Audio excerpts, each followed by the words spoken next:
Hola amigos, bienvenidos a un nuevo video. Hoy nos toca el capítulo 13 de nuestro libro Conflicto Cósmico. Si quieres aventura, lánzate a la lectura, pero ya sabes, antes de leer, busca tu libro en físico. Si en caso no lo tengas, puedes buscarlo en el internet. Bueno, comencemos con nuestra lectura. El título de este capítulo es El despertar de España. Estamos ansiosos por saber qué más sigue, ¿no? Así que comencemos. Los comienzos del siglo XVI coinciden con el periodo heroico de la historia de España. El periodo de la victoria final sobre los moros y de la romántica conquista del Nuevo Mundo, periodo en el que el entusiasmo religioso y militar elevó el carácter nacional de un modo extraordinario. Tanto en la guerra como en la diplomacia y en el arte de gobernar, se reconocía y temía la preeminencia de los españoles. A fines del siglo XV, Colón había descubierto y unido a la corona de España territorios dilatadísimos y fabulosamente ricos. En los primeros años del siglo XVI fue cuando Balboa descubrió el Océano Pacífico y mientras se colocaba en Aquisgrán la corona de Carlomagno y Barborroja sobre la cabeza de Carlos V. Magallanes llevaba a cabo el gran viaje que había de tener por resultado de circunnavegación del globo, y Cortés se hallaba empeñado en la ardua conquista de México. 20 años después, Pizarro había llevado a feliz término la conquista de nuestro amado Perú. Carlos V ascendió al trono como soberano de España y Nápoles, de los Países Bajos, de Alemania y Australia. En el momento en que Alemania se encontraba en un estado de agitación sin precedentes, con la invención de la imprenta se propagó la Biblia por los hogares del pueblo y como muchos aprendieron a leer para sí la palabra de Dios. La luz de la verdad disipó las tinieblas de la superación como por obra de una nueva revelación. Era evidente que había habido un alejamiento de las enseñanzas de los fundadores de la iglesia primitiva, tal cual se hallaba relatadas en el Nuevo Testamento. Entre las órdenes monásticas, la vida conventual se había corrompido al extremo de los que los monjes más virtuosos no podían ya soportarla. Muchos otros que estaban relacionados con la iglesia se asemejaban muy poco a Jesús y a sus apóstoles. Los católicos sinceros, que amaban y honraban la antigua religión, se horrorizaron ante el espectáculo que se les ofrecía por doquiera. Entre todas las clases sociales se notaba una viva percepción de las corrupciones que se había introducido en la iglesia y un profundo y un general anhelo por la reforma. Deseos de respirar un ambiente más sano surgieron por todas partes evangelistas inspirados por una doctrina más pura. Muchos católicos, nobles y serios, entre los que se contaban no pocos del clero español e italiano, se unieron a este movimiento que rápidamente iba expandiéndose por Alemania y Francia. Como lo declaró el sabio arzobispo de Toledo, Bartolomé de Carranza, en sus comentarios del Catecismo, aquellos piadosos prelados querían ver revivir en su sencillez y pureza el antiguo espíritu de nuestros antepasados y de la iglesia primitiva. El clero de España era competente para tomar parte directiva de este retorno al cristianismo primitivo. Siempre amante de la libertad, el pueblo español, durante los primeros tiempos de la era cristiana, se había negado resueltamente a reconocer la supremacía de los obispos de Roma, y solo después de transcurridos 8 siglos recurrió al fin a Roma el derecho de entrometerse con autoridad en sus asuntos internos. Fue precisamente con el fin de aniquilar ese espíritu de libertad característico del pueblo español, hasta en los siglos posteriores a su reconocimiento de la supremacía papal. Por lo general, en el año 1483, Fernando e Isabel, en hora fatal para España, permitieron el establecimiento de la Inquisición como tribunal permanente en Castilla y en su restablecimiento en Aragón, con Tomás de Torquemada como inquisidor general. Durante el reinado de Carlos V, la regresión de los libertadores del pueblo, que ya había ido muy lejos en tiempos de su abuelo y que su hijo iba a reducir a sistema, siguió desenfrenadamente, a pesar de las apelaciones de la Cortes. Fueron requeridas por todas las artes de su famoso ministerio, el cardenal Jiménez, para impedir un rompimiento manifiesto. Al principio del reinado del monarca, las ciudades de Castilla se vieron impulsadas a sublevarse para conservar sus antiguas libertades. Solo a duras penas logró sofocarse la insurrección. La política de este soberano consistía, como había consistido la de su abuelo Fernando, en oponerse al espíritu de toda una época, considerando tanto las almas como los pueblos de las muchedumbres como propiedad personal de un individuo. Dijo un historiador, el soberbio imperio de Carlos V se levantó sobre la tumba de la libertad. A pesar de tan extraordinarios esfuerzos por despojar a los hombres de sus libertades civiles y religiosas, y hasta de la libertad del pensamiento, el ardor del entusiasmo religioso, unido al instinto profundo de libertad civil, indujo a muchos hombres y mujeres piadosos a aferrarse tenazmente a las enseñanzas de la Biblia y a sostener el derecho que tenían de adorar a Dios según los dictados de su conciencia. De aquí que en España se realizara un movimiento análogo al de la revolución religiosa que se desarrollaba en otros países. Al paso que los descubrimientos que se realizaban en el Nuevo Mundo prometían al soldado y el mercader territorios sin límites y riquezas fabulosas, muchos miembros de entre las familias más nobles fijaron resueltamente sus miradas en las conquistas más vastas y riquezas más duraderas del Evangelio. Las enseñanzas de las Sagradas Escrituras estaban abriéndose paso silenciosamente en el corazón de los hombres, como el erudito Alfonso de Valdés, secretario de Carlos V. Su hermano Juan de Valdés, secretario del virrey de Nápoles, en el elocuente Constantino Ponce de la Fuente, capellán y profesor de Carlos V, de quien Felipe II dijo que era muy gran filósofo y profundo teólogo y de los más señalados hombres en el púlpito y elocuencia que ha habido de tiempo acá. Más allá, aún fue la influencia de las Sagradas Escrituras al penetrar en el rico monasterio de San Isidro del Campo, donde casi todos los monjes recibieron gozosos la palabra de Dios, cual antorcha para sus pies y luz sobre su camino. Inclusive fueron aceptadas por el arzobispo Carranza, quien después de haber sido elevado a la primacía, se vio obligado durante cerca de 20 años a batallar en defensa de su vida entre los muros de la Inquisición porque abogaba por las doctrinas de la Biblia. Ya en el año 1519 empezaron a aparecer, en forma de pequeños folletos en latín, los escritos de los reformadores en otros países, a los que siguieron meses después obras de mayor aliento, escritas casi todas en castellano. En ellas se ponderaba la Biblia como piedra de toque que debía servir para probar cualquier doctrina. Se exponía sabiamente la necesidad que había de reformas y se explicaban con claridad las grandes verdades relativas a la justificación por la fe y la libertad mediante el Evangelio. La primera, la más noble, la más sublime de todas las obras, enseñaban los reformadores, es la fe de Jesucristo.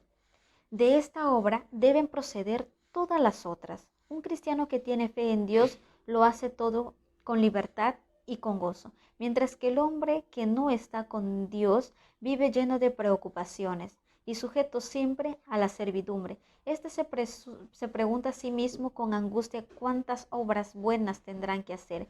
Corre acá y acullá, pregunta y este y aquel. No encuentra la paz en ninguna parte y todo lo ejecuta con disgusto y con temor.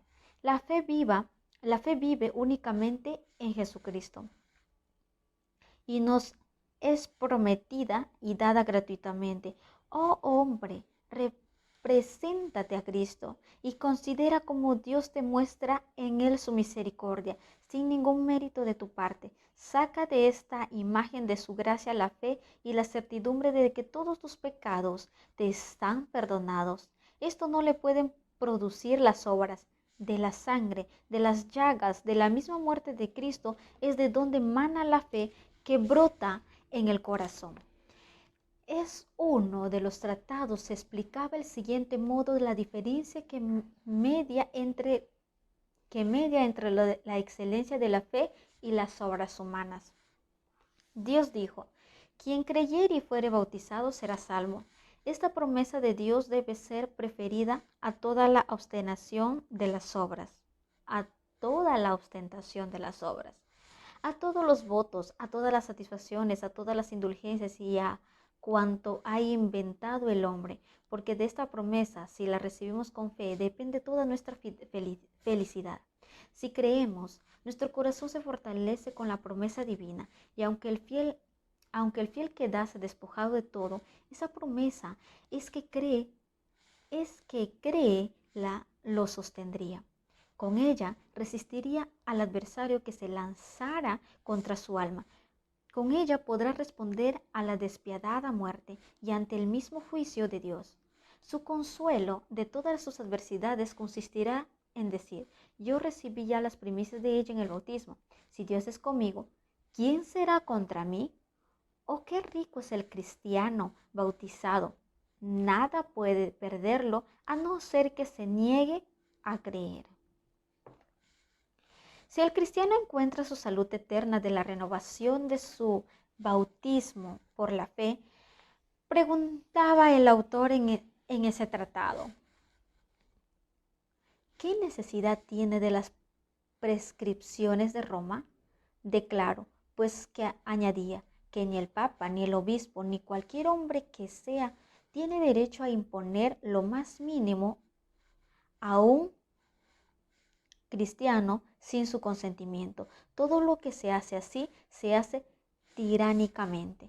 Somos libres con respeto a todos. Dios aprecia todas las cosas según la fe y acontece a menudo que en el simple trabajo de un criado o de una criada es más grato a Dios que los ayunos y obras de un fraile. Por faltarle a este la fe, el pueblo cristiano es el verdadero pueblo de Dios. En otro tratado se enseñaba que el verdadero cristiano, al ejercer la libertad que da la fe, tiene buen cuidado también en respetar los poderes establecidos. El amor a sus semejantes lo induce a comportarse de un modo prudente y a ser leal a los que gobiernan el país. Aunque el cristiano sea libre, se hace voluntariamente siervo para obrar con sus hermanos como Dios obró con él mismo por Jesucristo. Yo quiero, dice el autor, sirve libre, gozosa y desinteresadamente a un Padre que me ha dado toda la abundancia de sus bienes. Quiero obrar con mis hermanos, así como Cristo obró conmigo. De la fe, prosigue el autor, procede una vida llena de libertad. Libertad que sobrepuja toda otra libertad, tanto como los cielos distan de la tierra. Estas exposiciones de la libertad del Evangelio no podían dejar de llamar la atención de un país donde el amor a la libertad era tan arraigado. Los tratados y folletos pasaron de mano en mano. Los amigos del movimiento evangélico en Suiza, Alemania y en los Países Bajos seguían enviando a España gran número de publicaciones.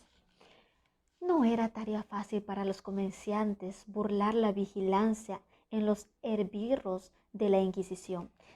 Se hacían cuanto podían para acabar con las doctrinas reformadas, contrarrestando a la ola de literatura que iba inundando el país. No obstante, los amigos de la causa perseveraron hasta que muchos miles de tratados y libritos fueron introducidos de contrabando, burlando la vigilancia de los agentes, apostando en las principales puertos del Mediterráneo y dentro de los fardos de heno y de yute, o en barriles de vino de Borgoña y de Champaña. A veces iban empaquetados en un barril interior impermeable dentro de otro barril más grande lleno de vino. Años tras año, durante la mayor parte del siglo XVI, se hicieron esfuerzos constantes para abastecer al pueblo con testamentos y Biblias en castellano y con todos los escritos de los reformadores. Era una época en que la palabra impresa había tomado un vuelo que la llevaba como el viento lleva las semillas hasta los países más remotos. Entretanto, la Inquisición trataba de impedir con redoblada vigilancia que dichos libros llegasen a manos del pueblo. Los dueños de librerías tuvieron que entregarle tantos libros que casi se arruinaban.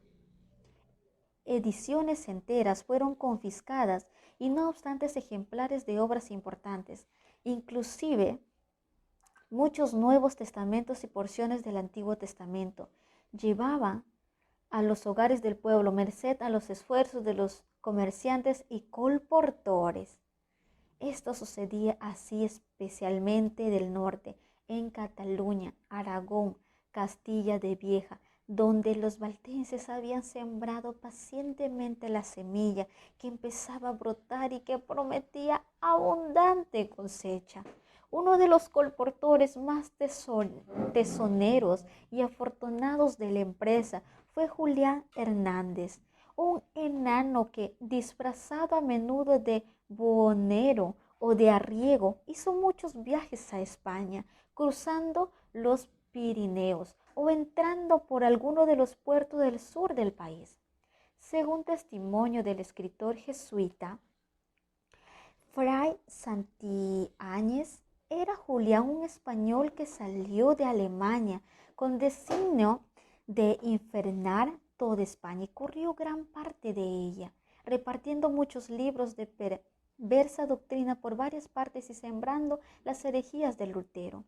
En Mañoso hizo gran daño en toda Castilla y Andalucía.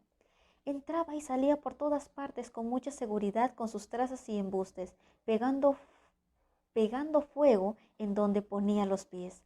Mientras la difusión de impresos daba a conocer en España las doctrinas reformadas, debido a la extensión del gobierno de Carlos V sobre Alemania y los Países Bajos, se estrechaba más la relación de España con estos países, proporcionando a los españoles, tanto seglares como eclesiásticos, una buena oportunidad para informarse acerca de las doctrinas protestantes. Y no pocos les dieron favorable acogida. Entre ellos se encontraban algunos que con Alfonso y Juan de Valdés, hijos de don Fernando de Valdés, corregidor de la antigua ciudad de Cuenca, desempeñaban altos puestos públicos. Alfonso de Valdés, que como secretario imperial acompañado a Carlos V, con motivo de su coronación, en 1520 y a la Dieta de Worms en 1521, aprovechó su viaje a Alemania y a los Países Bajos para informarse bien respecto al origen y a la propagación del movimiento evangélico y escribió 2 cartas a sus amigos de España haciendo un relato completo de cuanto había oído, incluso un informe detallado de la comparecencia de Lutero ante la Dieta. Unos 10 años después estuvo con Carlos V en la Dieta de Augsburgo, donde tuvo oportunidad de conversar libremente en Melanto, a quien aseguró que su influencia había contribuido a librar el ánimo del emperador de falsas impresiones y que falsas impresiones y que en una entrevista posterior se le había encargado dijera a Melanto que su majestad deseaba que éste escribiera un compendio claro de las opiniones de los luteranos, poniéndolos en posición artículo por artículo con las de sus adversarios. El reformador accedió gustoso al pedido y el resultado de su labor fue comunicado por Valdés a Campeggio, legado del Papa. Este acto no se le escapó al ojo vigilante de la Inquisición, luego de Valdés regresó a su país natal, se lo acusó ante el Santo Oficio y que fue condenado como sospechoso del luteranismo. El poder del Espíritu Santo, que asistió a los reformadores en la tarea de representar las verdades de la palabra de Dios durante las grandes dietas, convocadas de tanto en tanto por Carlos V, hizo una gran impresión en el ánimo de los nobles y los dignatarios de la Iglesia, que de España acudieron a aquellas. Por más que algunos de estos, como el arzobispo Carranza, se les contase durante muchos años entre los más decididos partidarios el catolicismo romano, con todo, no pocos cedieron al fin de la convicción de que era verdaderamente Dios quien dirigía, enseñaba a aquellos intrépidos defensores de la verdad y que con la Biblia abogaban por el retorno del cristianismo primitivo y a la libertad del Evangelio.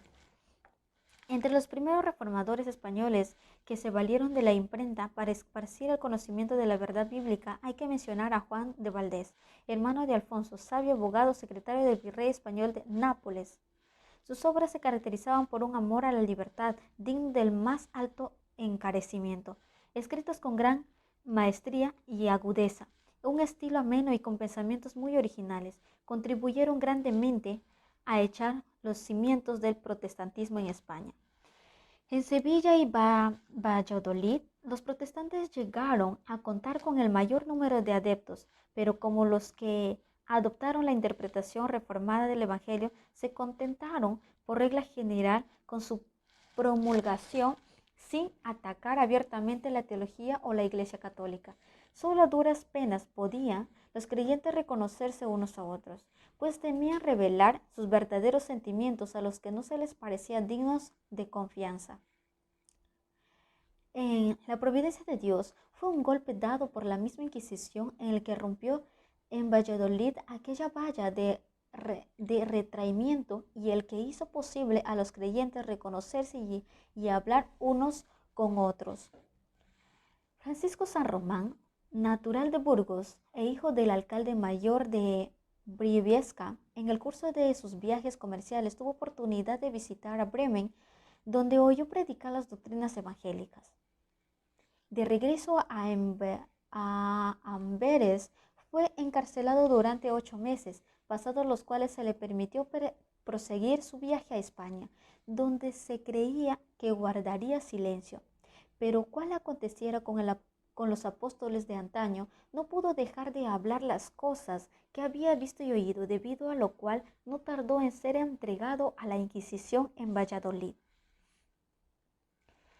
Corto fue el proceso. Confesó abiertamente que su fe en las principales doctrinas de la Reforma, a saber que nadie se salva por sus propias obras, méritos o esfuerzos, sino únicamente debido a la gracia de Dios, mediante el sacrificio de un solo mediador, ni con súplicas o torturas pudo inducírsele a que se retractara. Se le sentenció, pues, a la hoguera y sufrió el martirio en un notable auto de fe en 1544. Hacía cerca de cuarto de siglo que la doctrina reformadora había llegado por primera vez a Valladolid, pero durante ese tiempo sus discípulos se habían contentado con guardarla en su corazón o hablar de ella con la mayor cautela de sus amigos de confianza. El estudio y la meditación, avivados por el martirio de San Román, pusieron fin a tal retraimiento. Expresiones de simpatía por su suerte o de admiración por sus opiniones dieron lugar a conversaciones en cuyo curso los que favorecían la nueva fe, como se la llamaba, pudieron fácilmente reconocerse unos a otros. El celo y la magnanimidad de que dio prueba el mártir al arrostrar el odio general y sufrir tan horrible muerte por causa de la verdad, provocó la emulsión hasta de los más tímidos de aquellos, de suerte que pocos años después de que aquel auto se organizaron formando una iglesia que se reunía con regularidad en privado, para la instrucción y en el culto religioso. En la iglesia, cuyo desarrollo fue fomentado por los esfuerzos de la Inquisición, tuvo por primer pastor a Domingo de Rojas. Su padre fue don Juan, primer marqués de Poza. Su madre fue hija del conde y de Salinas y descendía de la familia del Marqués de la Mota, además de los libros de los reformadores alemanes con los que estaban familiarizados. Propagó ciertos escritos suyos y particularmente un tratado con el título de Explicación de los Artículos de Fe, que contenía corta, una corta exposición y defensa de las nuevas opiniones. Rechazaba como contraria a las escrituras la doctrina del purgatorio, la misa y otros artículos de la fe establecida. Merced a sus exhortaciones llenas de celo, muchos fueron inducidos a unirse a la Iglesia Reformada de Valladolid, entre los que se contaban varios miembros de la familia del mismo Rojas, como también la del Marqués de Alcañices y de otras familias nobles de Castilla. Después de algunos años de servicio en la buena causa, Rojas sufrió el martirio en la hoguera. Caminó al sitio del suplicio, pasó frente al palco real y preguntó al rey: ¿Cómo podéis, señor, presenciar así los tormentos de vuestro inocente súbditos? Salvadnos de muerte tan cruel. No, replicó Felipe, yo mismo llevaría la leña para quemar a mi propio hijo, si fuere tan miserable como tú. El doctor don Agustín Casalla, compañero y sucesor de Rojas, era hijo de Pedro Casalla, oficial mayor del Tesoro Real, y se le consideraba como a uno de los principales oradores sagrados de España. En el año 1545 fue nombrado capellán del emperador, a quien acompañó el año siguiente a Alemania y ante quien predicó ocasionalmente años después.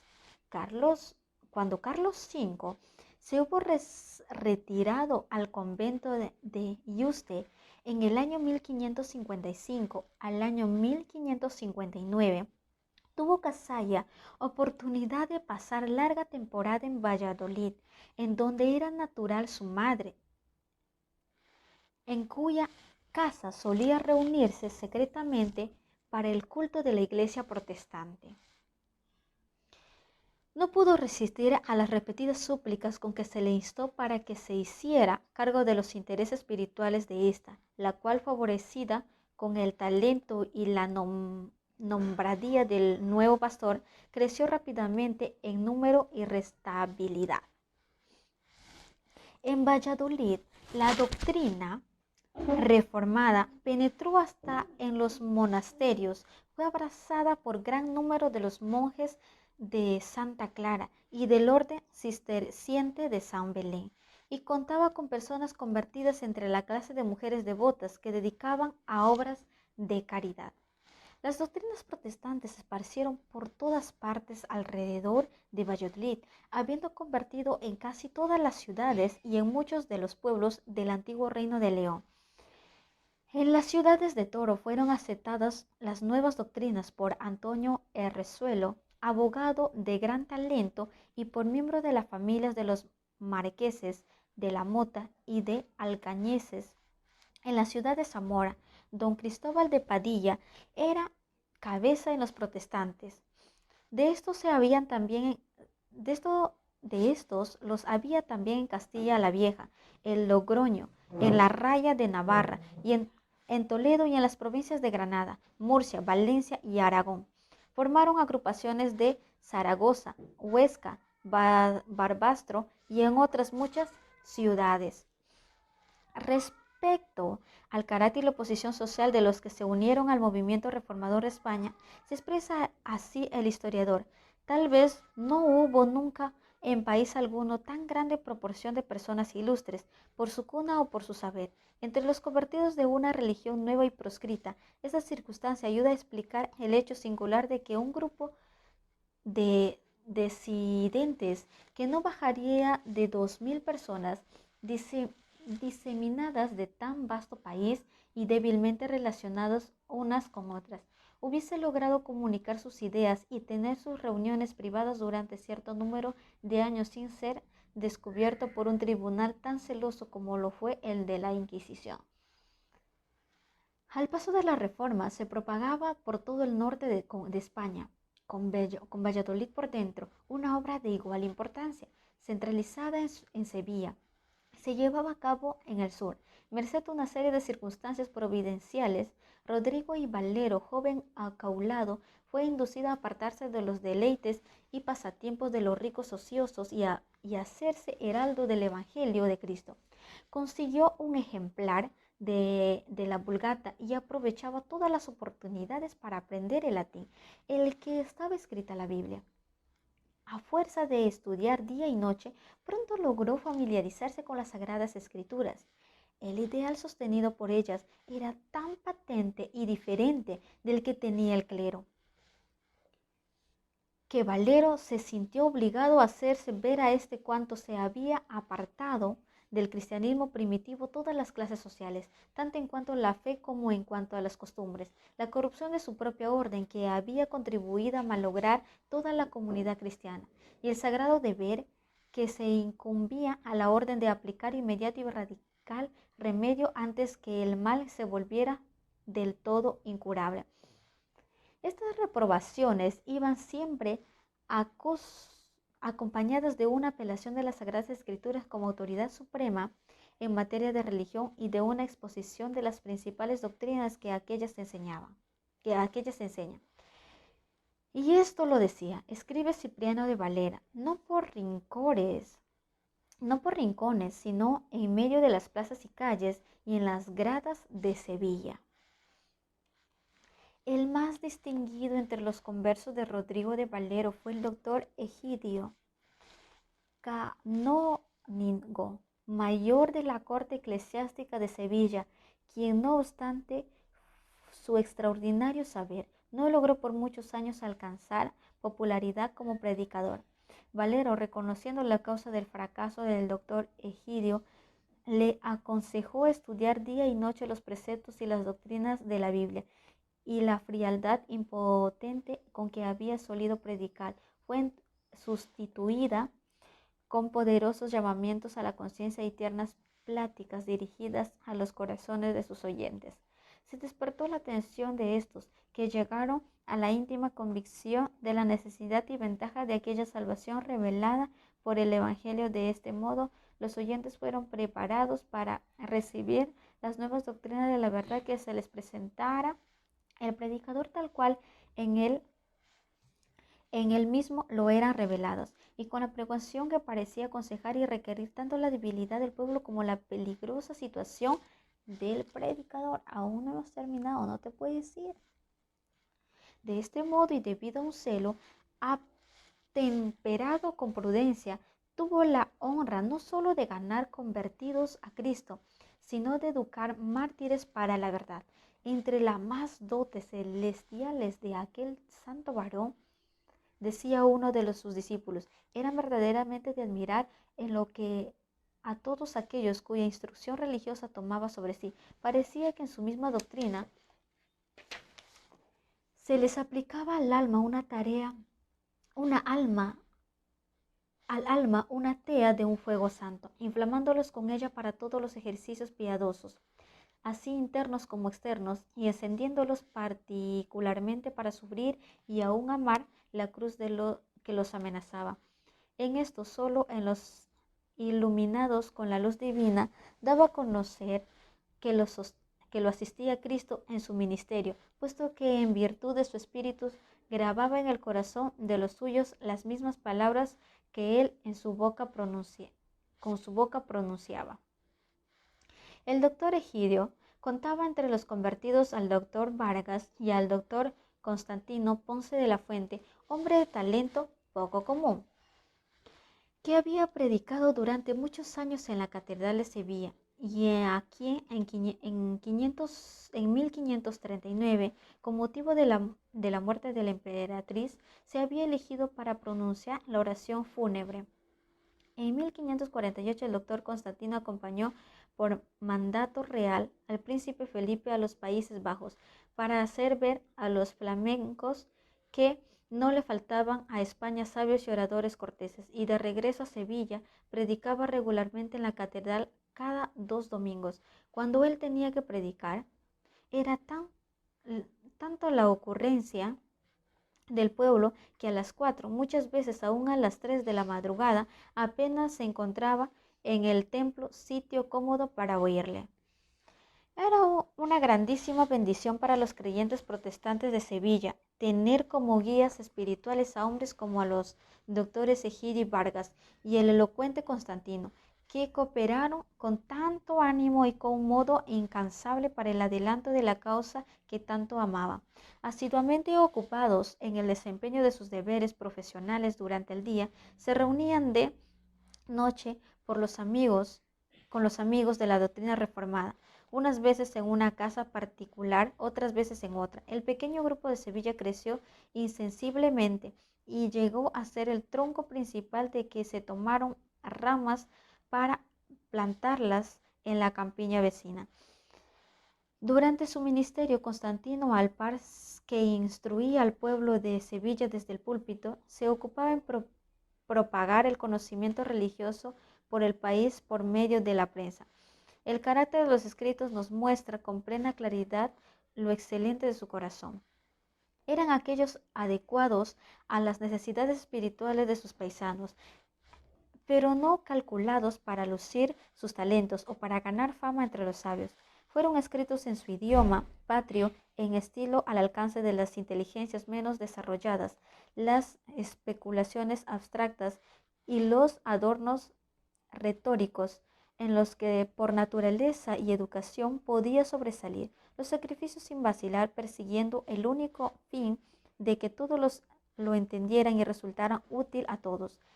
Es un hecho histórico singular y por demás significado que cuando Carlos V, cansado de la lucha contra la propagación del protestantismo, en que había pasado casi toda la vida, había renunciado al trono y se había retirado a un convento en busca de descanso. Fue uno de los libros del doctor Constantino, su Suma de Doctrina Cristiana, la que el rey escogió como una de las 30 obras favoritas que constituían aproximadamente toda su biblioteca. Vamos por más.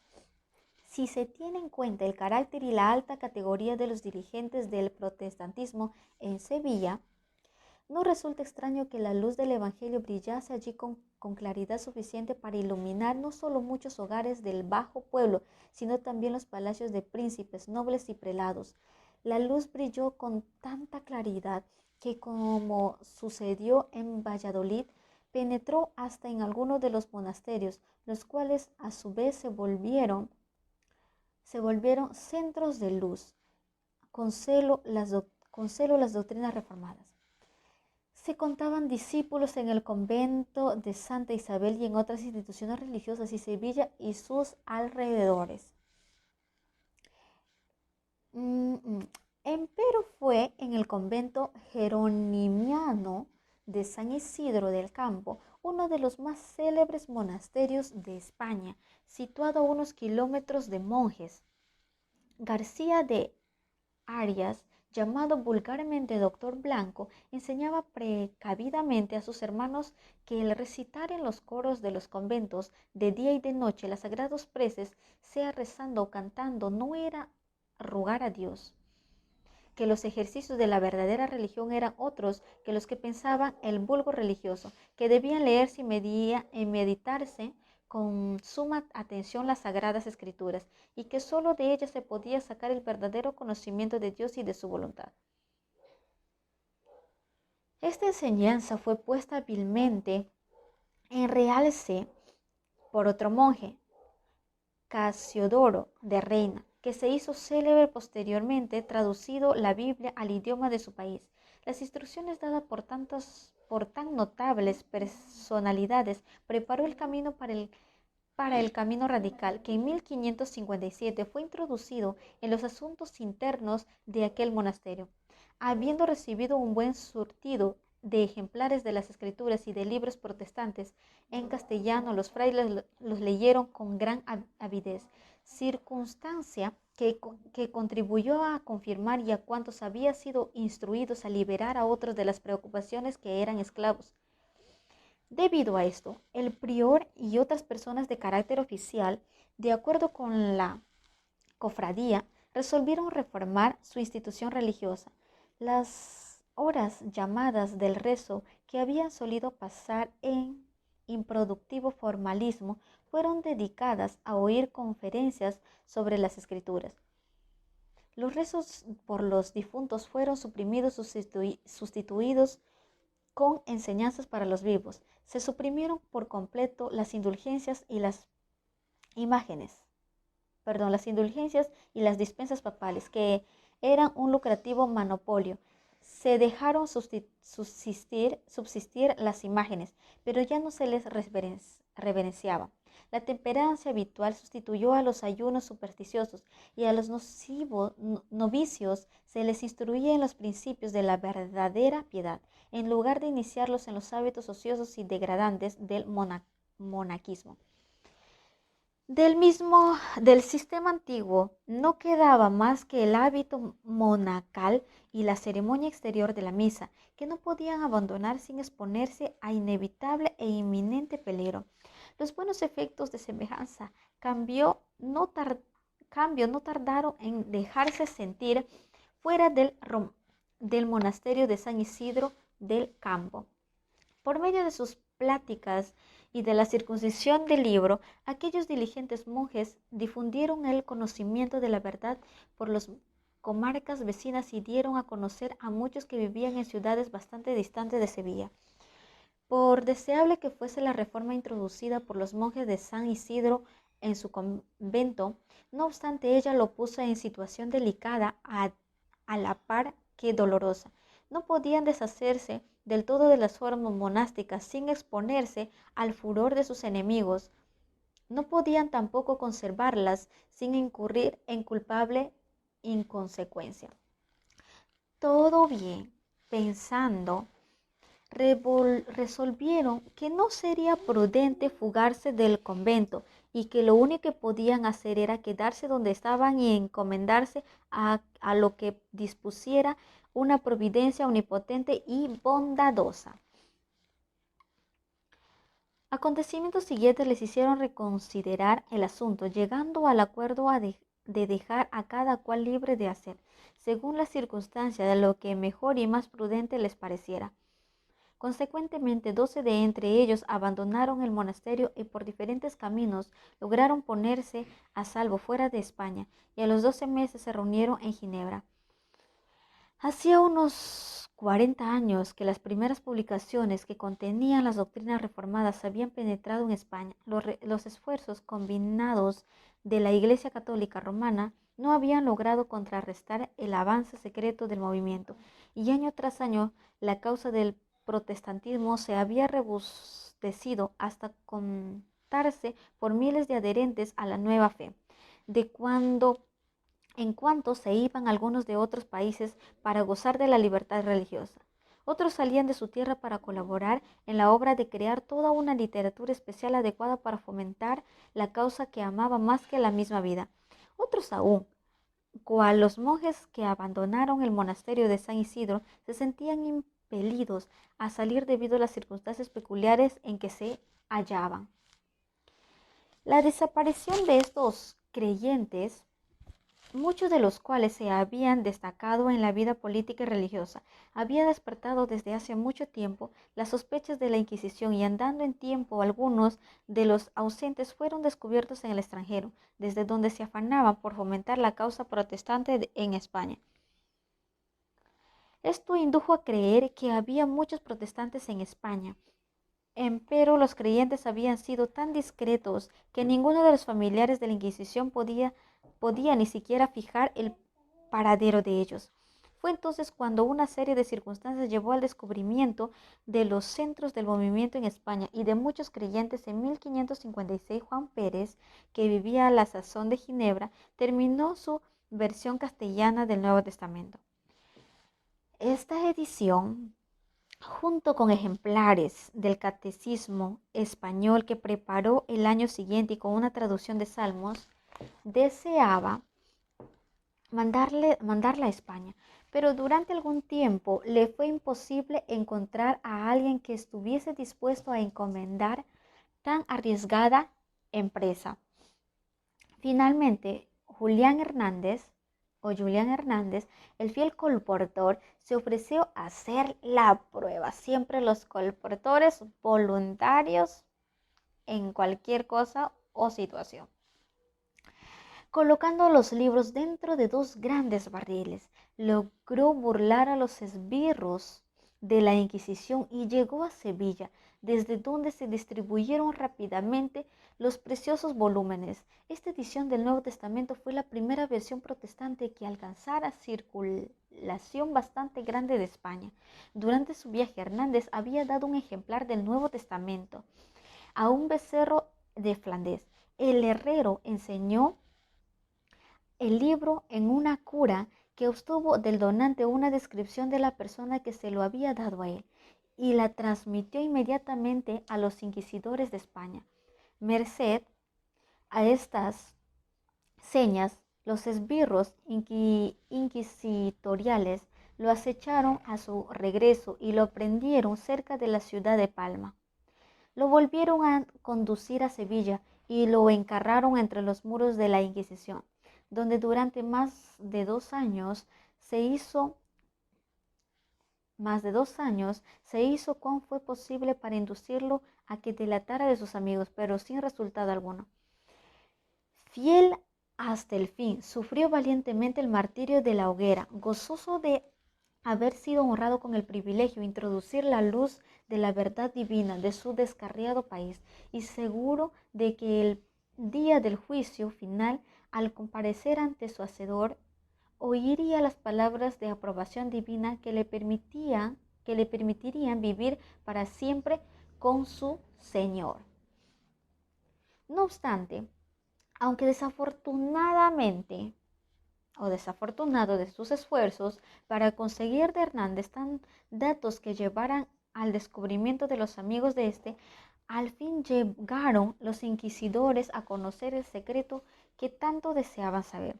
Por aquel entonces, uno de los agentes secretos consiguió informes análogos de la iglesia de Valladolid. Inmediatamente, a los que estaban a cargo de la Inquisición en España, despacharon mensajeros a los diferentes tribunales inquisitoriales del reino, ordenándolos que hicieran investigaciones con el mayor sigilio en sus respectivas jurisdicciones y que estuvieran listos para proceder en común tan pronto como recibieran nuevas instrucciones. Así silenciosamente y con presteza, consiguieron los hombres de centenares de creyentes y al tiempo señalado y sin previo aviso, fueron estos capturados simultáneamente y encarcelados, los miembros nobles de las prósperas iglesias de Valladolid y de Sevilla, los monjes que permanecieron en el monasterio de San Isidro del Campo, los fieles creyentes que vivían lejos en el norte, al pie de los Pirineos y otros más en Toledo, Granada, Murcia y Valencia, todos se vieron de pronto encerrados entre los muros de la Inquisición para sellar luego su testimonio con su sangre. Las personas convictas del luteranismo eran tan numerosos que alcanzaron a abastecer con víctimas 4 grandes y eléctricos autos de fe en el curso de los años siguientes.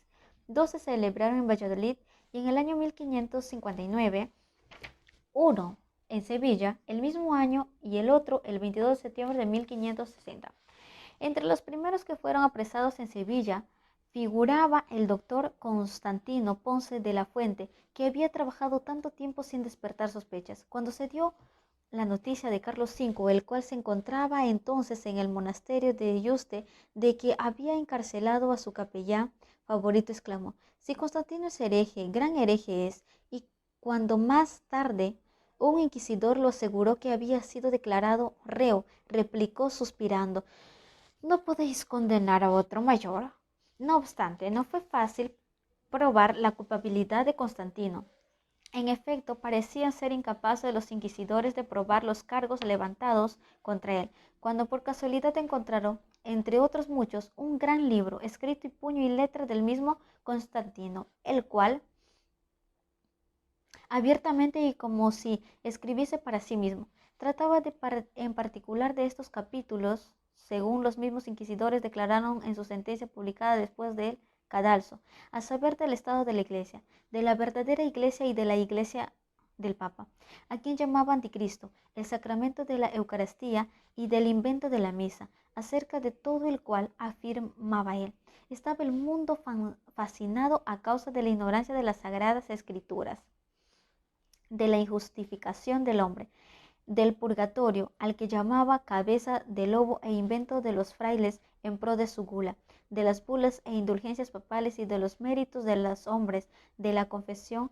Al enseñárseles el volumen de Constantino, este dijo: reconozco mi letra, y así confieso haber escrito todo esto, y declaro ingenuamente por ser todo verdad. Ni tenéis ya que cansaros en buscar contra mí otro testimonio. Tenéis aquí ya una confesión clara y explícita de mi creencia. Obrad pues y haced de mí lo que querráis.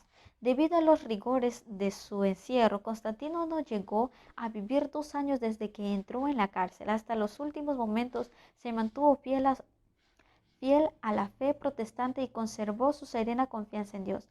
Providencialmente fue encerrado en el mismo calabozo de Constantino, uno de los jóvenes monjes del monasterio de San Isidro del Campo, en el cual tuvo el privilegio de atenderlo durante su última enfermedad y encerrarle los ojos en paz.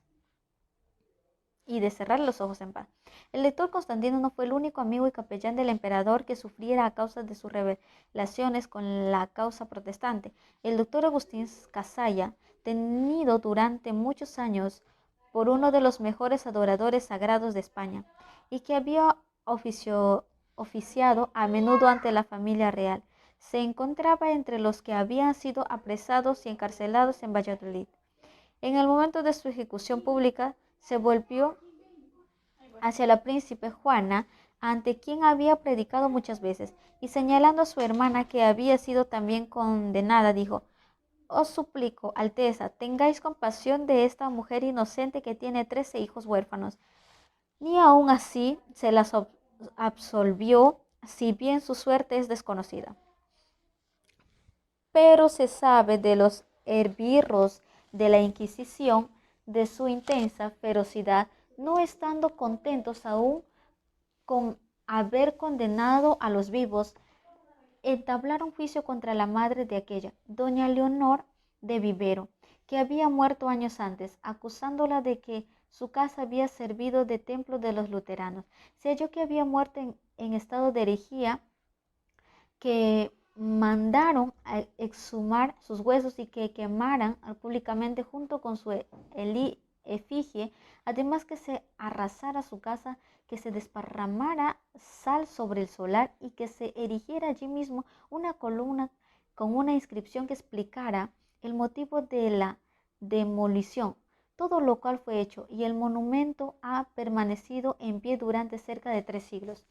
Fue durante ese auto cuando la fe sublime y la constancia inquebrantable de los protestantes quedaron realzadas en el comportamiento de Antonio Errezuelo, abogado sapientísimo, y de doña Leonor de Cisneros, su esposa, dama de 24 años, discreta y virtuosa a maravilla, y de una hermosura tal que parecía fingida por el deseo. Wow. Errezuelo era hombre de una condición altiva y de una firmeza en sus pareceres superior a los tormentos del santo oficio. En todas las audiencias que tuvo con sus jueces se manifestó desde luego protestante, y no solo protestante, sino dogmatizador de su secta en la ciudad de Toro, donde hasta entonces había morado. Le exigieron los jueces de la Inquisición que declarara uno a uno los nombres de aquellas personas llevadas por él a las nuevas doctrinas, pero ni las promesas, ni los ruegos, ni las amenazas bastaron para alterar el propósito de Errezuelo y en no descubrir sus amigos y parciales. ¿Y qué más? Ni aun los tormentos pudieron quebrantar su constancia, más firme que envejecido roble o que soberbia peña nacida en el seno de los mares. Su esposa, presa también en los calabozos de la Inquisición, al fin débil como joven de 24 años. Después de cerca de 2 años de encarcelamiento, cediendo del espanto de verse reducida a la estrechez de los negros para paredones que formaban su cárcel. Tratada como delincuente lejos de su marido, a quien amaba aún más que a su propia vida, y temiendo todas las iras de los inquisidores, declaró haber dado franca entrada en su pecho a los errores de los herejes, manifestando al propio tiempo con dulces lágrimas en los ojos su arrepentimiento. Llegado el día en que se celebraba el auto de fe con la pompa conveniente al orgullo de los inquisidores, salieron los reos al cadalso y desde él escucharon la lectura de sus sentencias. El resuelo iba a ser reducido a cenizas en la varosidad de una hoguera, y su esposa, doña Leonor, a abjurar las doctrinas luteranas, que hasta aquel punto había albergado su alma, y a vivir a voluntad del santo oficio. En las casas de reclusión para tales delincuentes estaban preparadas en ellas con penitencias, y San Ventino recibieron el castigo de sus errores y una enseñanza para en lo venidero desviarse del camino de su perdición y su ruina. Al ir el Rosuelo al cadalso, lo único que se le conmovió fue por su esposa en ropas de penitentes, y la mirada que echó, pues no podía hablar. Al pasar cerca de ella, caminó en lugares de ejecución, parecía decir: esto sí que es difícil soportarlo. Escucho sin inmutarse a los frailes que los hostigaban con sus importunadas exhortaciones para que se retractase, mientras lo conducían a la hoguera. El bachiller Errosuelo, dice Gonzalo de Illescas en su Historia Pontifical, se dejó quemar vivo con valor sin igual. Estaba yo tan cerca de él que podía verlo por completo y observar todos los movimientos y expresiones. No podía hablar, pues estaba amordazado, pero todo su continente revelaba que era una persona extraordinaria, de extraordinaria resolución y fortaleza, que se revelaba que antes de someterse a creer con sus compañeros lo que se les exigía, resolvió morir en las llamas. Por mucho que lo observara, no pudo notar que ni el más mínimo síntoma de temor o de dolor. Eso sí, se reflejaba en su semblante una tristeza cual nunca había visto. Su esposa no olvidó jamás su mirada de despedida. La Dieta dice que el historiador, de que había causado dolor en su corazón durante el terrible conflicto por el que tuvo que pasar, avivó la llama del afecto que hacía la religión reformada ardía secretamente en su pecho, y habiendo resuelto confiada en el poder de su que se perfecciona en la flaqueza. Seguir el ejemplo de Constancia había dado principio. En el acto fue arrojada en la cárcel, donde durante 8 años resistió todos los esfuerzos hechos por los inquisidores para que se retractara, y por fin murió ella también en la hoguera, como había muerto su marido, quien no será el mismo parecer que su paisano. De Castro, cuando exclama: infelices esposos, iguales en el amor, iguales en las doctrinas e iguales en la muerte. ¿Quién negará una lágrima de vuestra memoria y un sentimiento de horror y de desprecio a unos jueces que, a su vez de encadenar los entendimientos con la dulzura de la palabra divina, usaron como armas del raciocinio los potros y las hogueras? Tal fue la suerte que recorrieron muchos en España que se había identificado íntimamente con la Reforma protestante en el siglo XVI. Pero de esto no debemos sacar la conclusión de que los mártires españoles sacrificaron su vida y derramaran su sangre en vano. Ofrecieron a Dios sacrificios de grato olor, dejaron a favor de la verdad un testimonio que no se perdió del todo. A través de los siglos, este testimonio hizo resaltar la constancia de los que prefirieron obedecer a Dios antes que a los hombres, y su consiste que hoy día, para inspirar aliento a quienes decidan mantenerse firmes en la hora de prueba, en defensa y de las verdades de la palabra de Dios, y para que con su constancia y fe inquebrantable sean testimonios vivos del poder transformador de la gracia redentora. Si quieres aventura, lánzate a la lectura.